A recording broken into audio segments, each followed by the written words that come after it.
Hello? Hold on. No. I always unmute and then panic because there's like 5 other things I still had to do, and then I'm just like, no, we already committed. Hello. Hi, everyone. Welcome back. Kelly, good to see you. Jolo. Anvelator, thank you for the lurk. Okay, so before we talk about consoles, we're buying a drill off Amazon and digging holes in random places. Nicola, good luck. I hope it goes well. I hung those up, and I think I told some people here that like I didn't put a hole in the drywall the way you're supposed to, so hooray. Nails, hair, sweater, cute. Thank you, Kelly. Okay. Last week, what happened? Everything. My life like went from like, I told people that I interacted with throughout the week about this, but like it went from being like, and I think I tweeted about it. Like, hold on, I'm just gonna make sure my phone is muted too. It's not. There we go. Okay. It went from being like, you know, like you have like one thing to do and like the rest of the week is yours, and mine was gonna be streaming. I was just gonna stream all week and vibe all week, and then no, I got an email. Can you come do this? Can you come do that? Can do everything? Anyways, and it like has just felt like a lot this winter. It has been a lot. I usually get to have like a ton of downtime, and I feel like I got none of that downtime. So no, I'm not gardening in January, Nicola, but I am doing some things for people, and obviously like staying busy. So we have like a few like contract things to go over, and it's just taking a long time. It's taking a long time. Kelly's like, I don't care. I'll just be here when you're live. Don't worry about it. I thought you were gardening for people in January. Some people do. Some people do interior gardening, like inside. Like they go into office buildings and like muck around with things. But anyways, I was told by my physiotherapist, by a student, let's be clear. So I have a physiotherapist. My physiotherapist this morning was like, I have a student. Is that cool? And I was like, absolutely, bring the student in. He was Australian for some reason. I just like, for some reason that like really like threw me off. Like I was like, what? What? Anyways, very nice young man. No, I'm not Australian shaming him. I was just like, it was shocking. Like, cause you don't expect like to be told like, oh, there's a student. I expect like someone from Canada to be here. And it's like, nope, just an Australian man. It was good though. And they actually, it's always weird like when you have like a student with someone, because it's someone looking from like a new perspective like at what's going on, and I've been having some like long-term issues, and he heard only a small amount of it, and my physio was like, okay, so now we're gonna look at exercises and see how we can change what we've prescribed and like maybe like shift things a little bit. And he was like, no, she's running 5x5, which is the weightlifting regimen that I run. She's running 5x5 and she's going to Kung Fu. That's an hour and a half long twice a week. She needs to do less. You need to take a deload week. They didn't give me any new exercises. I only see them once a month. They were like, no new exercises. Take some time to like scale it down and then come back in and see how you're doing. So that was kind of weird. But it's fine. Yo Pog, more free time. I mean, like, yes and no. So, like, I'm going to be doing deload weeks, and it basically means that, like, the weight that I'm at, like, for weightlifting, rather than lifting closer to my 1 rep max, I'm just going to bring it down a bit. So I'll still be doing the same amount of exercises, but it's, like, a lot less intense. So, like, yes and no. Yes and no. Okay.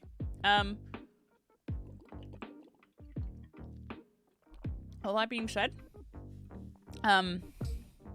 I decided tonight for my coffee, it's a decaf, by the way, decaf coffee, because it is 6:30 at night.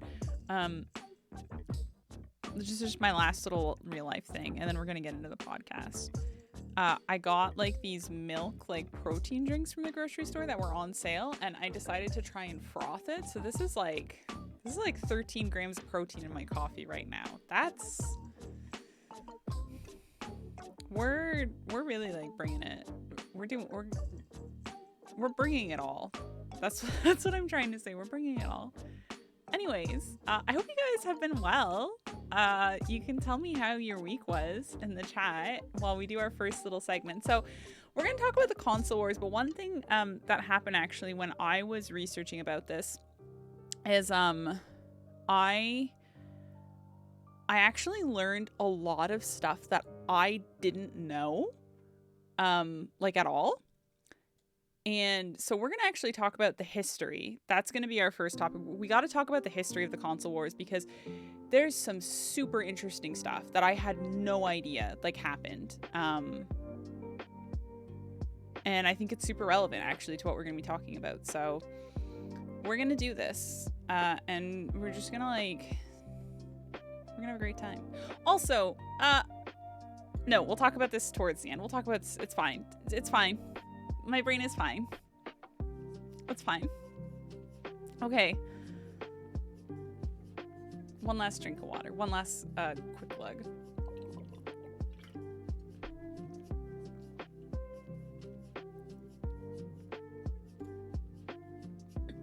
Okay.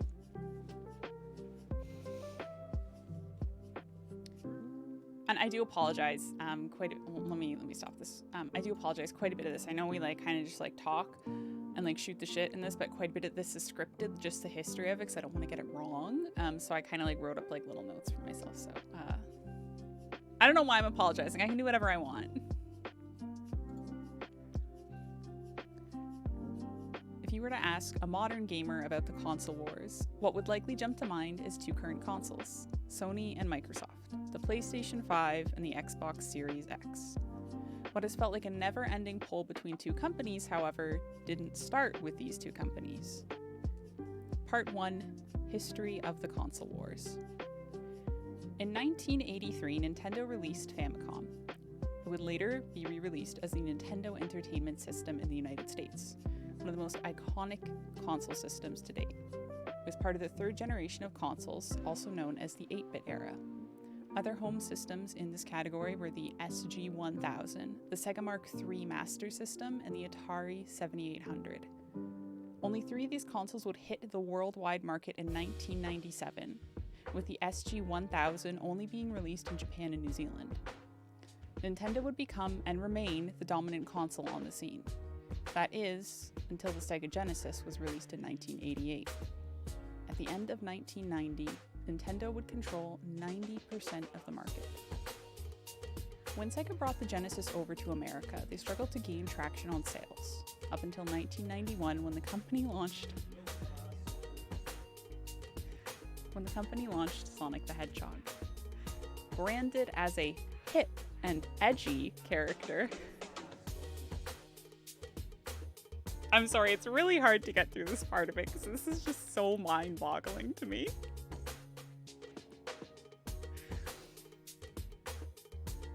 Branded as a hip and edgy character, Sega decided to go after a market that Nintendo was neglecting, the young adult market. Teenagers. People with actual money to purchase products. After several price cuts to the Sega Genesis, Nintendo losing exclusivity contracts with several developers, and the push of Sonic the Hedgehog, 1992, the Sega Genesis had brought Sega up to having close to 55% of the market sales. This is a massive shift in everything that happened. It took Nintendo from 90% down to probably 35 to 40% of the market. The Sega Genesis had pushed what was once the biggest console out of the way and said, it's my turn to shine.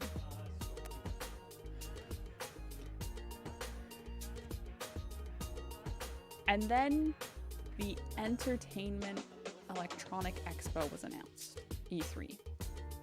Although this is common knowledge today and something that everyone's sort of interested in, back then it was a new branch and a new separation off of the CES, which was the Consumer Entertainment Market show, I believe. Very similar, it's all about technology, but this was just for video games. They had recognized that these consoles and these home consoles were so important that they needed their own place. This was something that was going to stick around. the very first E3, Sega, being the predominant leader in the market, decided that they were going to announce the Sega Saturn. They were in a fantastic position. They no longer had to sell a console for less than, undercutting the Nintendo Entertainment System multiple times throughout the sales history. Instead, they were going to release a premium console for a premium price. This was the Sega Saturn. Sales would start that day for $399. Although the reception was at best lukewarm, people were overall excited for this console. Sega had proven that they knew how to do things right. At this expo was a brand new competitor. This company took to the stage to announce its console. Priced at $299 was the Sony PlayStation. It wasn't releasing that day. It would be 5 months later that the console would first come out. But it was met with an uproar of excitement, to the point that allegedly the convention floor was shaking. It undercut Sega in the way that Sega had undercut Nintendo. And it had done so in such a simple way. This is our first console. Here it is to you. The PlayStation's launch in September 1995 in the US saw more sales in 2 days than the Sega Saturn saw in the previous 5 months it was for sale. By 1996, Nintendo and Sega were no longer concerned with each other. They had one company to worry about: Sony.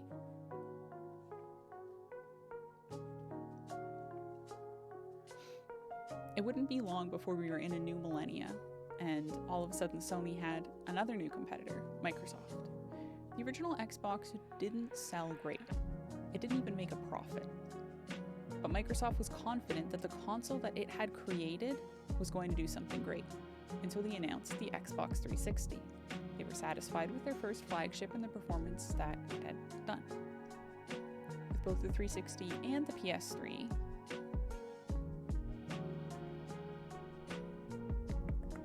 I think I deleted something from those notes earlier, and I think I actually need it. You ever just go over your notes and not really read them out loud to yourself, and then you're like, oh wait, what was I trying to say? We're going to jump over the PlayStation 2 real quick. PlayStation 2 is one of the greatest selling consoles of all time. Everybody knows it. The 360 and the PlayStation 3. They both have similar specifications on launch, but there's one key difference. Microsoft decided to back the HD DVD component, and PlayStation 3 decided to back the Blu-ray player.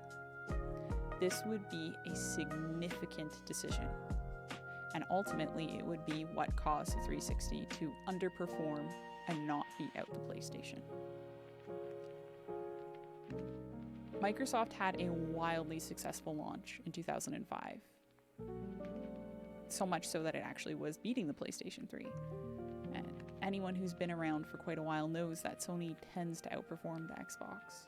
I think it actually outperforms every single generation. But because of this one silly mistake that Microsoft made, that truly wasn't even a mistake, the whole generation was decided. The movie market went with Blu-ray. They didn't go with HD DVD. So now we have sort of the second part. The race for exclusive games is officially on. The two consoles were remarkably beaten by the Wii, the Nintendo Wii, which ended up selling over 100 million units, while the Xbox 360 sold 84 and the PlayStation 3 selling 87 million, only 3 million above the Xbox 360. The following generation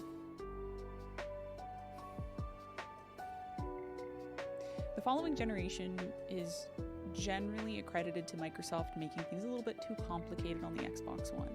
They only sold 52 million units. They were trying to do everything all at once. This was sort of the beginning of Microsoft venturing into a new capital known as Game Pass, which we're going to talk about a bit later. And the PlayStation 4, though, just wanted to stay as a gaming console. This was all they wanted to be.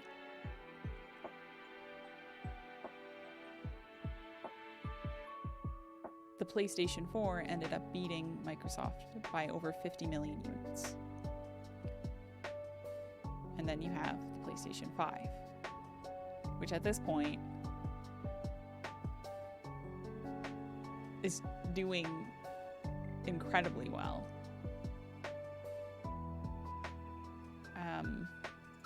One moment, please.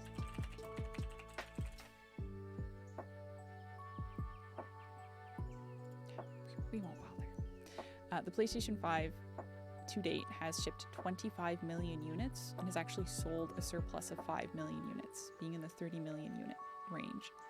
The Xbox Series X, on the other hand, has only sold 12 million units. Sorry, has only shipped 12 million units and has sold 8 million. So they have 4 million units essentially sitting around waiting to be sold.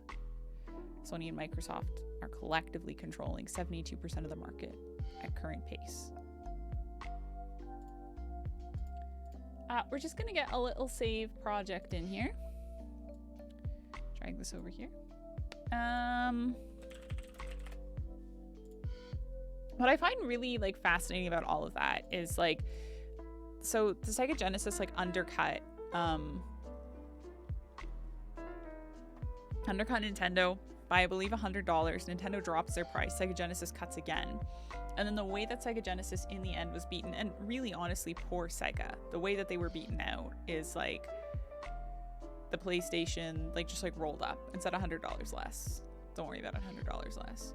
Yeah, it is selling two consoles this generation.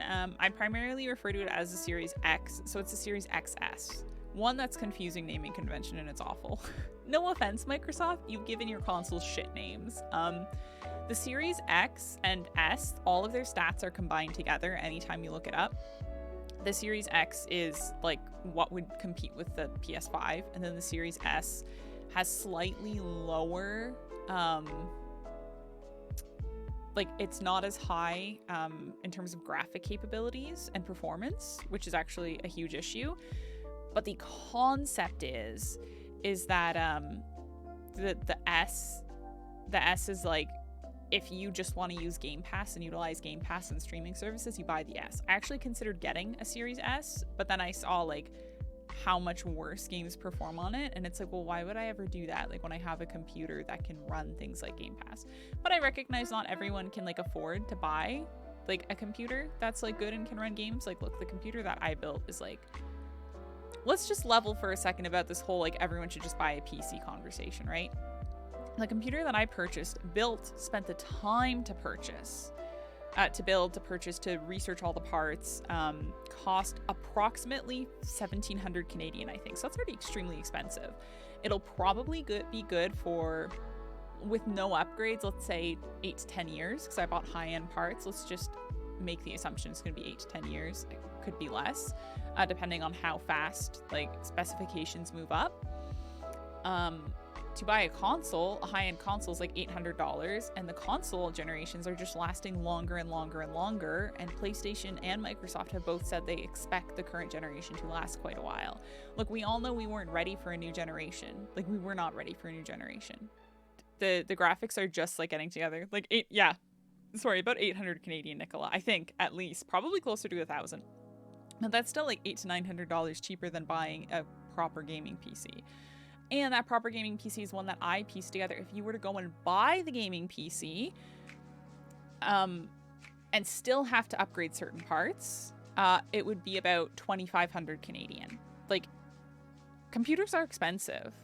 And I don't think it's like, it is gatekeepy to say like you should just get a PC, because like most people can't afford a proper gaming PC. And if you buy one that's relatively around the price of consoles, you're going to be replacing lots of parts within a year, and you're going to have to upgrade within probably 5. So I don't know.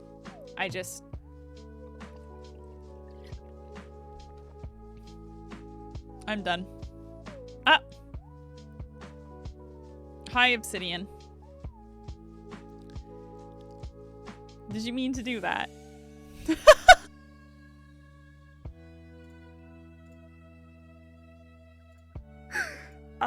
Welcome in, Obsidian. I hope you're doing great. So anyways.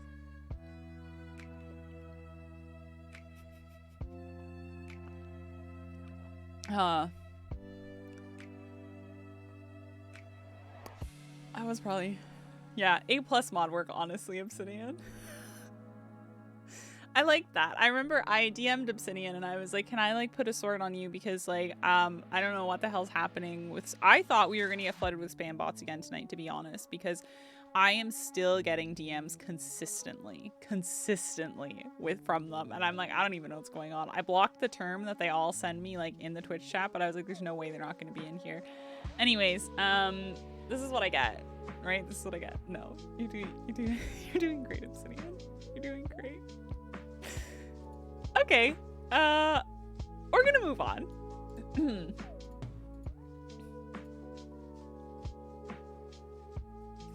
Aside from that awful entrance, how are you doing? I'm good.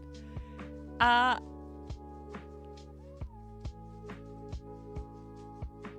I'm good. I'm good. Good to see you back. Thank you, Obsidian. Yeah, I'm gonna try and stream like a lot more this week. I do have something that I have to get done tomorrow, but I think other than that, most of the days I can actually just like go live and stream and finish Banjo-Kazooie, hopefully, and not lose my mind. That's the dream. That's the dream. Yeah, I just, you know, God, life gets in the way. Life is hard. That's what my grandma always tells me. Life is hard. Life is hard, Alana. Get used to it. Okay, I will. You've been cleaning your keyboard, spilled some beer, but seems like none of it got in. You do you, Nicola. I hope it's all right. Okay. So that was honestly, in my opinion, that's the boring part, but the interesting and necessary part to talk about. We didn't even talk about the handheld console wars, which, like, I don't want to get into. That one's a shit show. We'll just move on.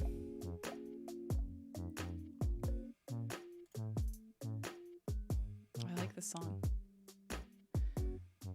Part 2, the exclusives that stoke the flames. If we are looking at the console wars from purely a Microsoft and Sony perspective, which most people do, we're looking at a ratio of 4 PlayStation exclusives for every 1 Xbox exclusive. When I was young, I remember the conversation was that PlayStation was winning because it had better exclusives. It had better exclusives, it would feed the platform more, and the more people you had initially on PlayStation, the more people would jump to PlayStation on the next generation. The idea being that people just want to play with their friends, and most people do. Most people are social gamers to one aspect or another.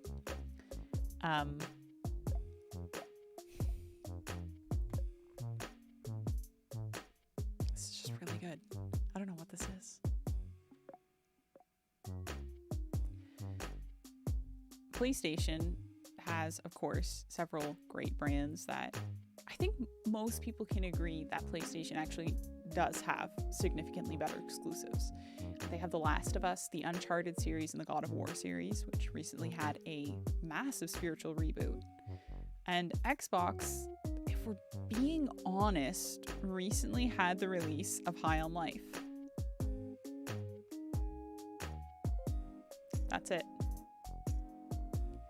I don't think I'm going off on too much of a ledge, and I don't think I really have to defend this opinion that much to say that Halo Infinite was not a good game, and the Halo series has essentially felt abandoned since Halo 3 was released. That was when the shift happened from Bungie to 343 Industries, a section of the Microsoft company that was actually designed to entirely curate and create new new Halo games.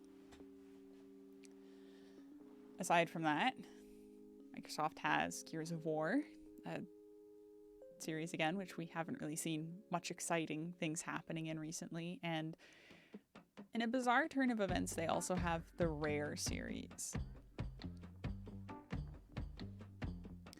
Now, Rare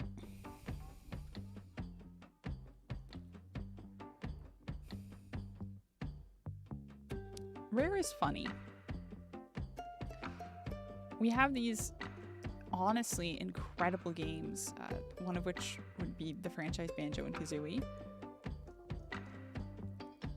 minus Banjo-Kazooie nuts and bolts, I would say. I think Banjo-Kazooie and Banjo-Tooie are masterpieces, and Banjo-Kazooie nuts and bolts is not. You have the Rare Replay collection on the Xbox One, which was by far one of the biggest value games we've ever seen come out, and it was just a collection of re-releases. And then you have Sea of Thieves, which was ultimately a flop at first, but they did somehow recover, and they did a very good job. But aside from those three major game series on Xbox, again, Halo, Gears of War, and any Rare title, they don't really have a lot going for them anymore. So if we're looking strictly at the Xbox 360 and PlayStation 3 console generation, the argument of who has the better exclusives, I think it's fair to say Sony. Sony did. Sony does.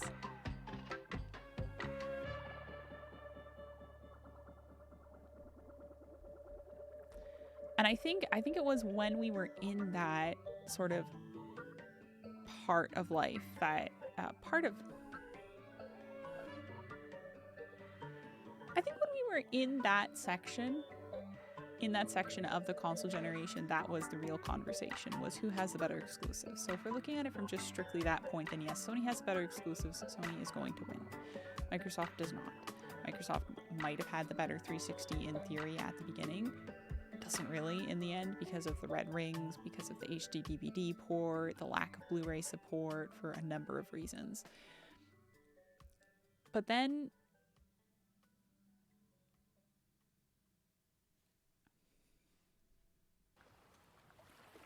we sort of had them all established in their own right, in a sense.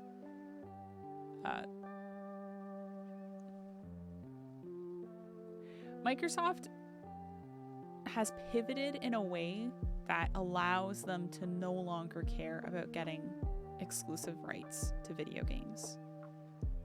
It went from being... It really went from being like them caring about all these exclusives and competing in Sony in their own domain to creating one of the biggest Goliaths in gaming. The Game Pass. I think we just have to talk about Game Pass for a while. Not every game. The intention of Game Pass is that you are able to not purchase a game. The intention of Game Pass is that with a subscription, you are able to play a game on either your computer, your PC, or your Xbox. Microsoft has very, very cleverly taken away the need for you to buy one of their own consoles to play their games.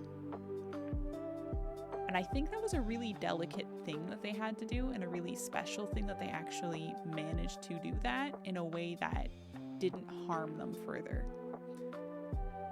As we now know, Game Pass has 29 million subscribers. I think this was reported November last year by Sony, who has refused to release their numbers, but has noted that they are considerably behind. I think one of the issues with Sony's PlayStation Now, and I've taken a look at both libraries, is one, the library of PlayStation Now does not feel as big as Microsoft Game Pass, and it also is not compatible with your computer. You can't use PlayStation Now and play games on your computer. The value is not there that other people would see in Game Pass.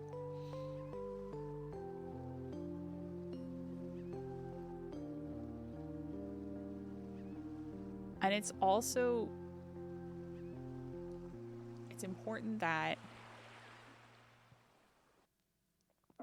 important that they've created this section of the gaming industry for themselves as a company, because let's be honest, Microsoft is a massive company. They don't probably need Xbox to survive. It's just a division of their company. They don't need it. It doesn't have to exist. But console purchases are trending downwards. At least I think we can sort of suspect that they are. We continue to see low sales for consoles. Now, part of that is an availability thing, but you also look at the Xbox Series X, and they have 4 million surplus consoles just sitting around that no one's purchased.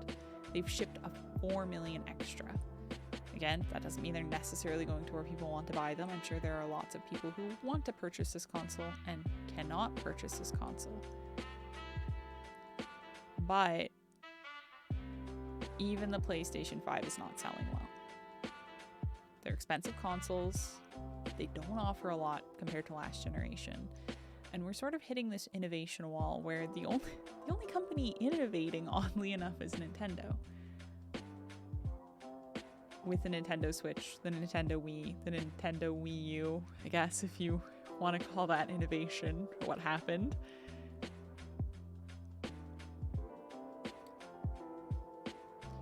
But getting back to Sony sort of announcing the Game Pass numbers for Microsoft, which is, again, a very interesting move to make as a company, and we just have to trust on blind faith that those are the actual numbers, is one, these numbers were released during the Activision and Blizzard drama. There is no doubt in my mind that Sony released these numbers as a way to attempt to block what was going on. The Microsoft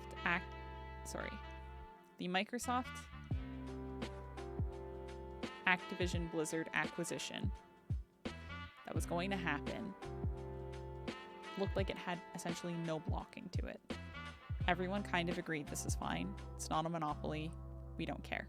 It was not until Sony approached and protested several organizations that they started to care. And it has, in a sense, reinvigorated this fake console war, if you will, and everything that's happened. And it started to become stealth blocking once again. This is something that we've seen in the past, and they're meant to be timed exclusive video games, and they end up just being permanently blocked from another console. So Sony has stealth blocked Final Fantasy VII Remake, Final Fantasy XVI, Bloodborne, and Silent Hill 2 Remaster. These will likely never see the Xbox. Microsoft, in turn, has now made 3 upcoming Bethesda games, unknown currently, but it's suspected that it's Starfield, Redfall, and another unknown title. They're going to be Xbox and PC exclusive from this point on. They will not be coming to the Sony platforms.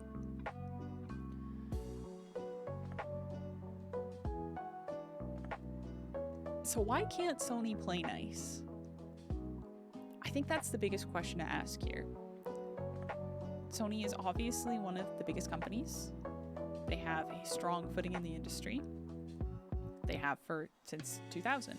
It's been 20 years of Sony domination in a sense. And they've also been a huge proponent for blocking multi-platform play among consoles. This is especially apparent in Fortnite, when the developers actually came out at one point and said, listen, the reason why this doesn't exist in the way that we want it to is because of Sony. Sony doesn't want to play nice.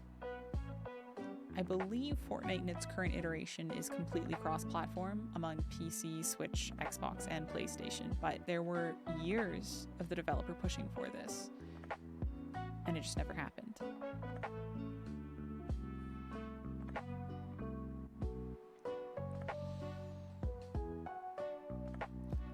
And I recognize, and I think this is important to talk about too, I am largely ignoring Nintendo in this conversation for now.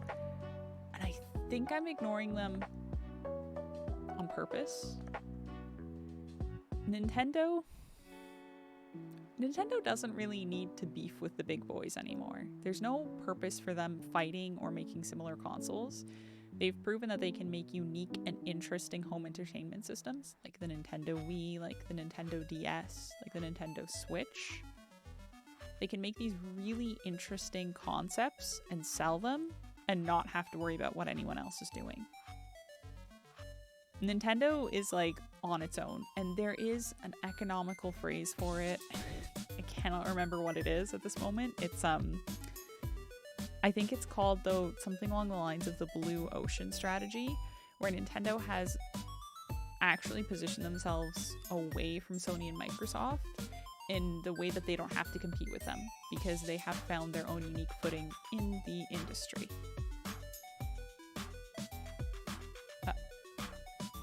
Okay. Let me just pause that there.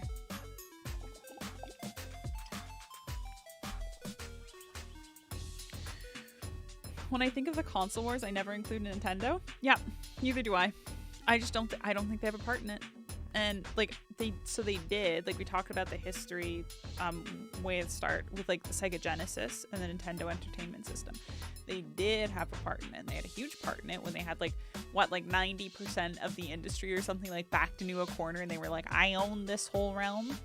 But then like they just eventually became this company that doesn't care, and I think that's like really solid that they did that. I actually much prefer it that way. I don't think console wars are good. I don't think any of that shit is like good. But whatever. What do I know? I'm just an opinionated asshole or something. Nintendo doesn't even know what they're doing themselves. Their netcode was programmed by a child. Trust.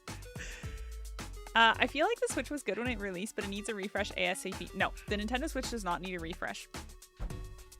No, I will die on this hill. Okay, what the Nintendo Switch needs, is it needs developers who actually properly develop for it. The Nintendo Switch is a powerful system, and it ran the greatest open world game that's ever been created. Legend of Zelda Breath of the Wild, I will die on that hill, did open world perfection. Perfect. It doesn't matter. The conversation of like having a console that needs to have like these high performance thresholds, that's complete bullshit in my opinion, because up until like this year, look at when PlayStation 5 and Xbox Series X came out and compare those games to the previous generation games, and you'll be like, what's the difference? I'll give you a hint. There is none. The graphical capabilities were not there. Perhaps the Nintendo Switch 2 needs to happen, but I don't mean to burst anyone's bubble, but all we've seen from that company up until just now is that they were actually going to make a different console. They were like, Nintendo Switch was fun and like cheeky and all that, but like, what about this? And everyone who came and tested it said this is fucking shit. And Nintendo said, oh, what do you want? And they were like, Nintendo Switch 2. We would like Nintendo Switch 2. Like, I don't know. I'm passionate about this because I don't care if NVIDIA has been making it for 2 years or not. The only reason why you need a new GPU is if you're asking these games to demand so much more, and they're not. Game Freak is not optimizing their games correctly. Every other game that's come out, stunning, gorgeous, beautiful. Fire Emblem Engage, whoo! That is a pretty game. That game, damn, that looks good. And it plays well, too, from everything I've seen. I don't personally play. It plays well. The people like Game Freak that are making these Pokemon games just are not giving their games a proper development cycle. And that's that on that. That's that on that.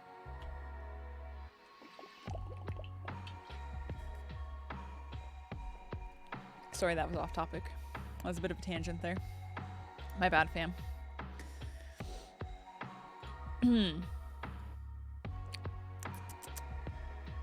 Okay.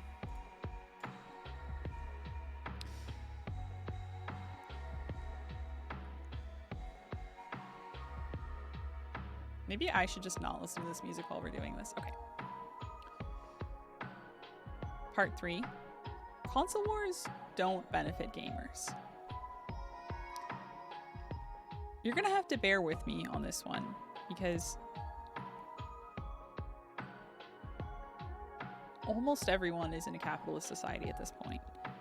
It is, at the very least, a market-driven society. We talk with our money and where we put it.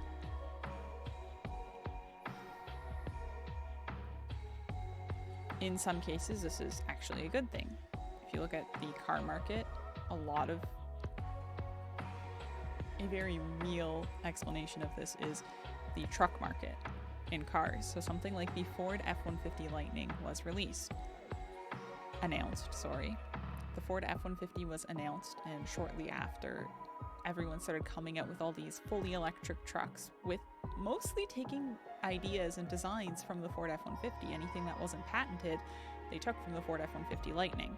The Ford F-150 has been the leading truck for years. In this case, it was a good thing. In the case of consoles,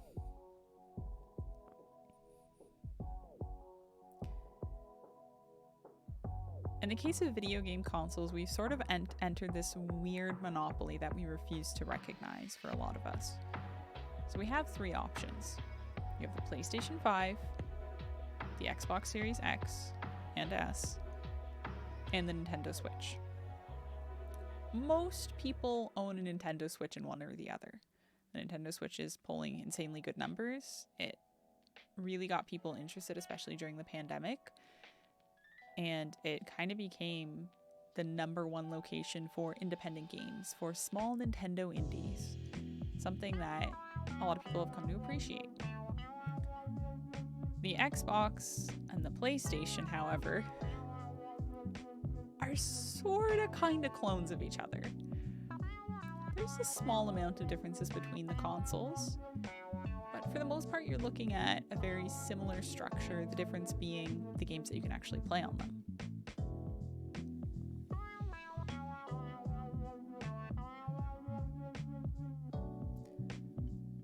But then when you start to talk about a console exclusive, I hesitate to say accessible because I don't believe this is the correct word, but in a sense it actually is making them less accessible to a larger market. There are certain games that could have a huge impact on the gaming industry in general, like God of War Ragnarok, and funnily enough, its accessibility page. This is something that every game developer should sit down and take a look at. Not every game developer owns a PlayStation 5, wants to own a PlayStation 5, or has the funds for a PlayStation 5. A small independent studio might be scraping together the funds to make their next game. They don't have time to go and open up God of War Ragnarok, purchase a PlayStation 5, purchase God of War Ragnarok, open the game, go to the accessibility tab, and learn everything that has happened there. This is a game that, again, could have a huge impact on the industry. And because of the console that it was sold on, has only sold about 5 million copies.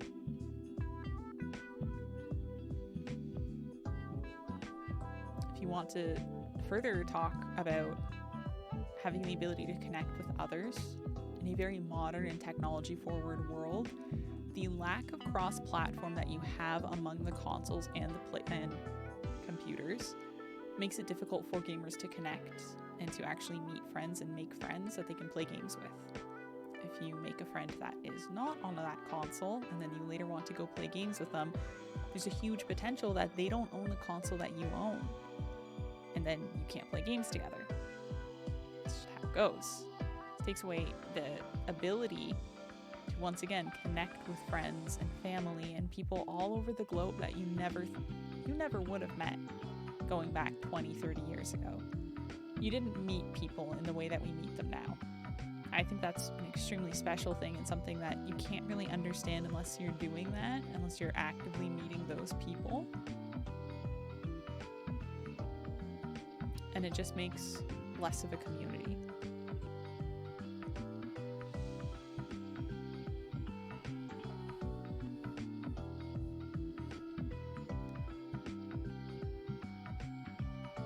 And then you look at something like Game Pass. And if I'm being honest, Game Pass has the potential to be a much better product than it already is. And I think Game Pass is well worth anyone's money. There's tons of selection. You can usually get a trial for like $1 for like 3 months or something like that. And it makes gaming affordable for a lot of people. If Game Pass had healthy competition, like the Sony PlayStation Now, or even a Nintendo subscription service, you would continue to see more and more growth and innovation from Microsoft, because that is their attempted square of the space. This is where they want to be in the console market right now. They don't necessarily want to be selling you the Xbox, but they want to be selling you the Game Pass that goes with the Xbox, so that maybe sometime when you're playing on your computer and you wish you were playing on the couch, you would just go stumble down the road and go buy an Xbox. That's really what the dream is.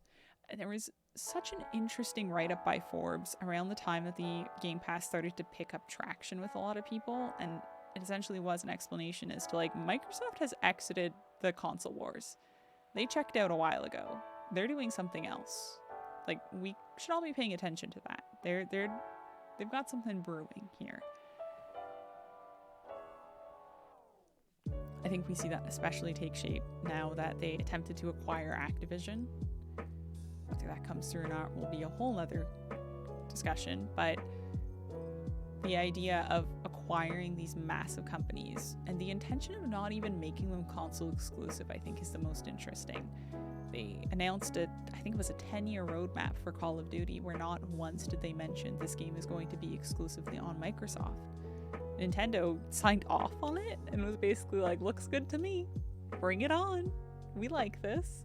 And that's when Sony said no, look at that, they're gonna try and make Call of Duty exclusive.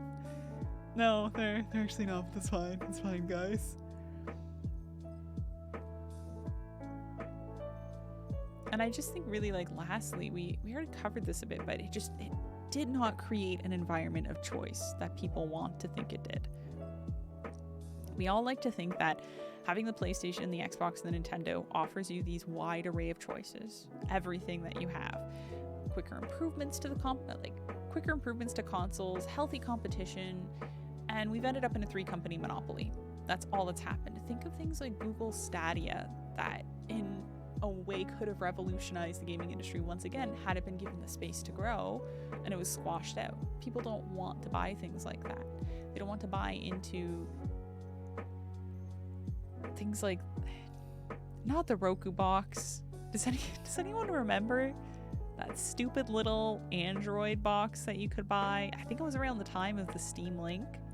Steam Link being another great opportunity there, and nobody bought into Steam Link. At one point they were selling them for $1, and Steam Link actually worked pretty seamlessly if you had 2 Ethernet cables. It's a good idea. And that's not to put blame on the consumer, because I think it sounds like I am, and I don't want it to come across that way. I want the blame to be on Microsoft and Sony, and Nintendo a little bit, but mostly Microsoft and Sony.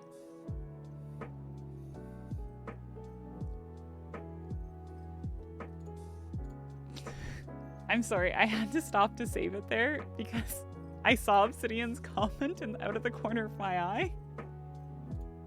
My ex had one of those Roku boxes and it blew my mind until I used it for 37 minutes and it crashed. Just imagine being like, this is such a cool device, and then boom, it's done. Maybe it was the Roku box. Maybe it was no, it's not the Roku box I'm talking about. I remember having one. It was one of those stupid little like square boxes with like a weird ass controller, and you like loaded it up and you were like, yeah, this is so cool, so exciting. And then it had like 10 to 15 really crappy games on it. And you were like,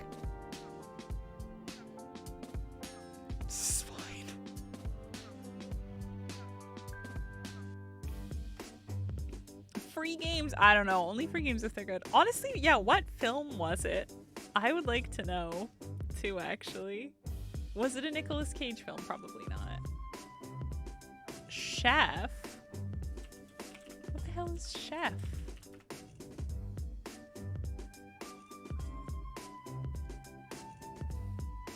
I feel like I might have seen this. I did.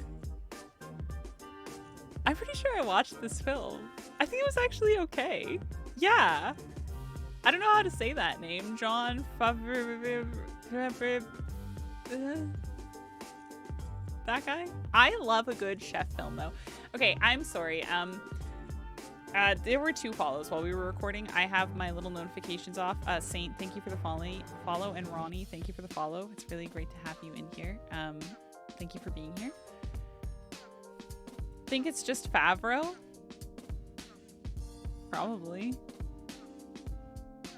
I'm not good at pronouncing things, Obsidian. I used to call, so you guys know, like, okay, no, you probably don't know, because you're European.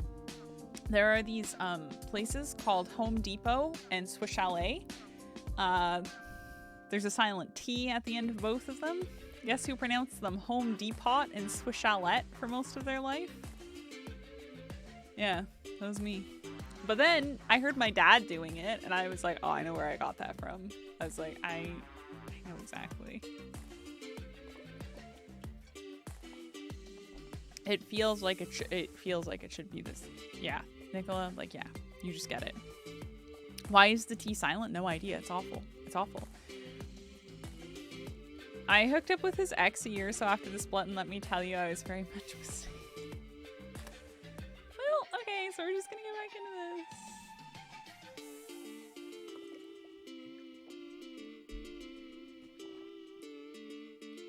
I think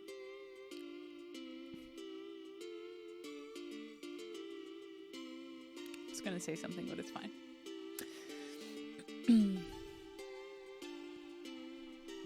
Did I? I did. Thank you. Thank you to me.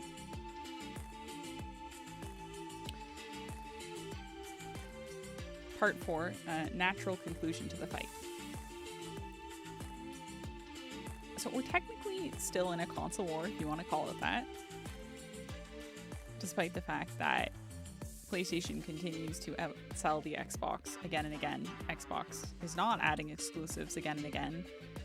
And we're just kind of where we're at. I think the companies that we have, Microsoft, Sony, and Nintendo, which again, we should ideally have more, that would be much better, have found their footing in a unique way that complements each other very well. I do firmly believe that if you want just a straight console, amazing exclusives, like, it does not matter, you need to buy a PlayStation. They pump out the most unique IPs, the most interesting IPs, and provide overall probably the better games. Doesn't mean that the other consoles don't have a place. I think Microsoft is the media center. If you want a console that sits there and looks pretty, as my Xbox does most nights, it looks pretty and it can play Netflix for you and it can have all of the different streaming services, and you also want a subscription-based model on the off chance that you want a game on your couch, you buy an Xbox. There was at one point in my life where I would tell you to buy an Xbox just to play Halo. And if you still haven't played Halo and you don't have a computer that can run it, you should get an Xbox. You should get it. You should buy the Master Chief Collection. Just go play some Halo. Halo 1, 2, and 3, you can stop there. You don't have to play ODST. You don't have to play Reach. I think there's a very interesting group of Halo players that were sort of like,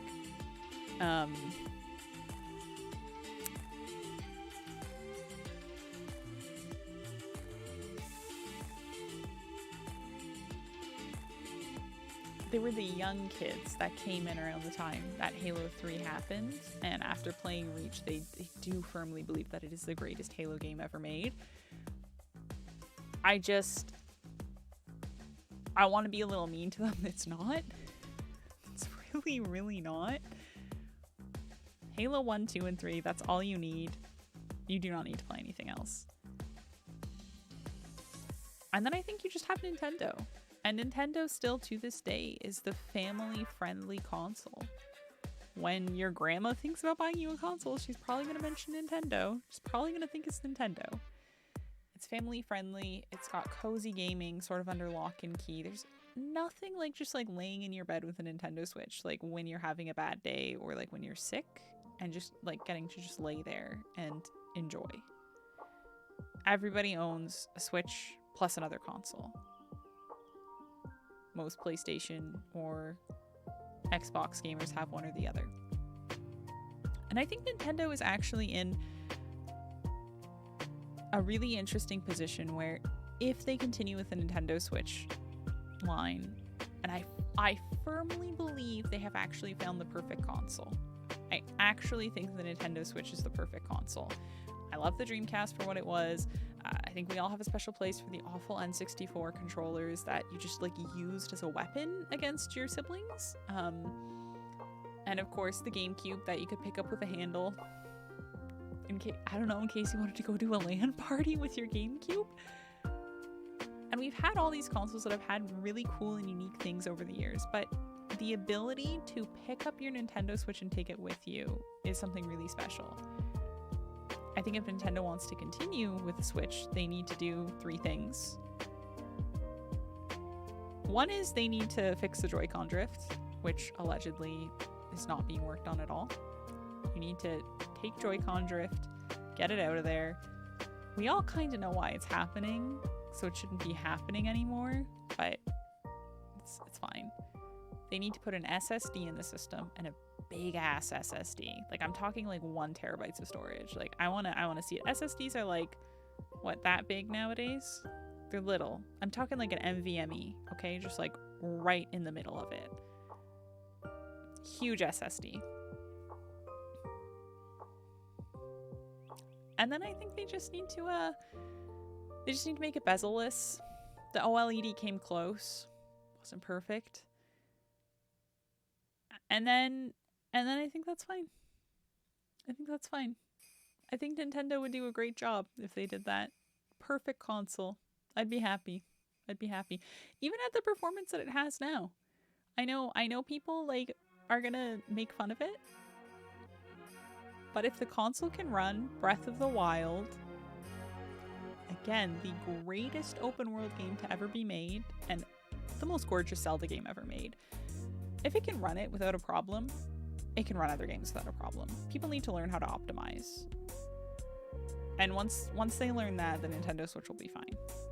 That's all it needs. I can never remember what David wanted me to say at the end of these.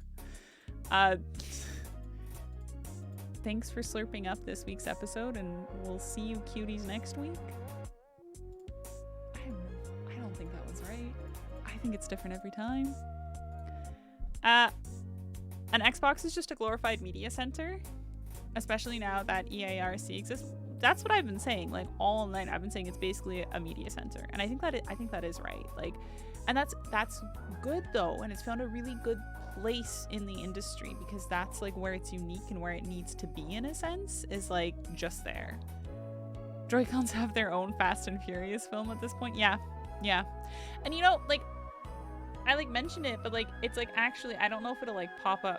You won't be able to see it on stream. I think I've tried to show people this before. There's like this tiny little you can kind of see it. So see where it goes like unshiny? There's this tiny flap there. And if you compare that to an Xbox controller, don't mind my dusty, awful Xbox controller, there's no flap. Because this has like a joint that it, like a half joint that it's essentially sitting on and has popped down. Drift can happen on these. Drift almost never happens on an Xbox or PlayStation controller, and the reason why is because it has a little, except for, sorry, that really expensive Xbox controller that dies every 6 months if you buy one. Don't buy one. It like embeds into the device that's underneath that I don't know the name for, but basically the device underneath gets dust, it gets dirt trapped into it, and that's why drift happens.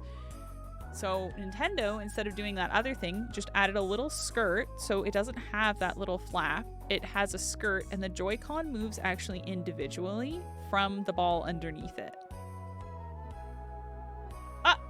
Hello? Fix it.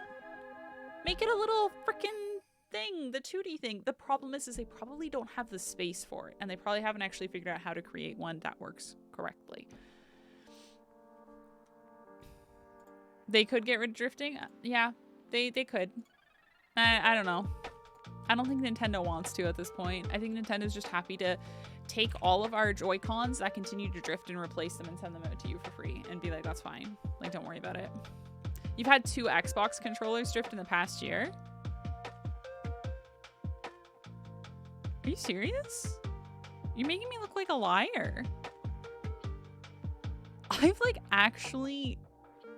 What? That's insane. One was an Xbox Wireless Elite 2 controller. I've heard that people have issues with those controllers. I have seen like more than anything like that that really expensive one with like all the bumper adjustments that you can like put on it or whatever, like just like people have drawers full of them, and they're like, they keep sending me replacements and I don't know what to do with them. Like, I physically do not know what to do with them. Anyways, I don't know. The other was a Design Lab Pride controller. Okay, but that controller looked so cool, and that one got drift. Were you able to fix it?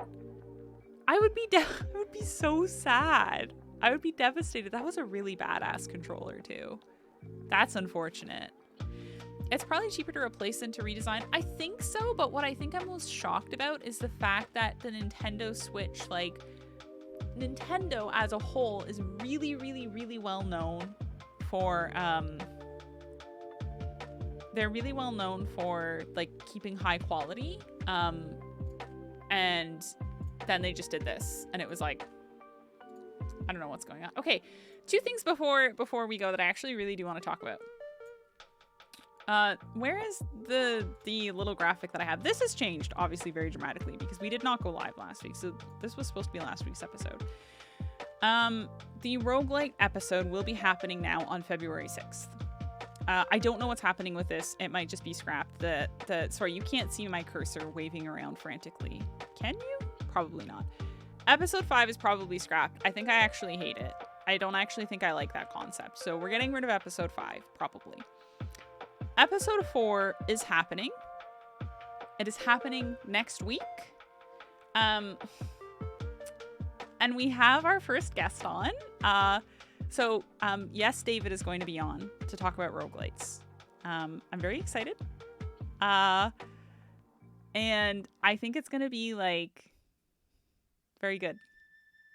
That's the announcement. Actually, no, that's not the full announcement. And then on the 13th, we're going to take another break because I'm going to be off to celebrate the Super Bowl with my family because I am basically an American or something. I don't freaking know. And then I believe it is on the the 27th. We will be talking about strategy games with none other than Jackstrats. So stay tuned for that. That's it. That's the announcements. I'm very excited. And hopefully it goes well, and it's probably going to go horribly, but we're all just going to enjoy it for what it is and have some lovely, lovely people on that are really, I'm like excited because these people are really passionate about the games that they're going to come on to talk about. And I think that's like the most important part because when like you can tell when someone is passionate and when they want to talk about something. So we're going to be doing that, and it's going to be really good. We're going to learn a little bit about the history of the roguelite, but we're mostly going to be talking about next week. Like, it's time to shine, which is right now. It's, like, super popular, and I'm, like, really jazzed about it because it is obviously, like, my favorite type of video game. All of that being said, it's time to raid out. It's time to raid out. I thought about doing a level of Banjo and Kazooie, but I don't think we want me to break anything tonight. Like, I'm pretty sure I'm on Rusty Bucket Bay. One of the jiggies in there is just like, it's actually awful. Okay, that person's offline now that I clicked on. That's fine. I don't know anybody who streams on a Monday. I'm sorry. It's the jiggy at the bottom of the ship inside of it. Yep. Yep. Obsidian, that's exactly what I'm talking about. And if you don't think we're going to save state for that jiggy, we're going to save state. I'm not fucking running back to the start of that ship every single time. When I am by myself, I can do that jiggy calmly. I just circle back every time and I go, oh, I missed it. I guess we'll go back. I'm very calm playing Banjo and Kazooie off stream. The moment that we do Banjo Kazooie on stream, it's like my brain physically cannot handle it. Like, I actually want to just kill whoever made this game. And I don't know why. Actually, no, I think I do know why, and I think it's a huge pride issue. So anyways, as I was saying, I don't really know anybody who streams on Mondays. I'm literally staring at my list, and it's one person. So we're gonna go raid Rager Brian once again. He's playing God of War. He's just nice to me, so I'm nice to him. I will be nice to you even if you're not nice to me. I'm sorry. Not entirely. That could be a lie. Not entirely. Did I just lie to you all? I think I might have. Anyways, thank you all for being here so much. I super appreciate it. Again, we will be back next week with Yes David. Very excited for that. I hope you all have such a lovely night. And Wednesday we're playing games. Not tomorrow. Probably don't have time for tomorrow. Wednesday, we're gonna play Banjo-Kazooie. We're gonna maybe wrap it up. Maybe just die on Rusty Bucket Bay 5,000 times. So, okay, I will see you all then. Goodbye.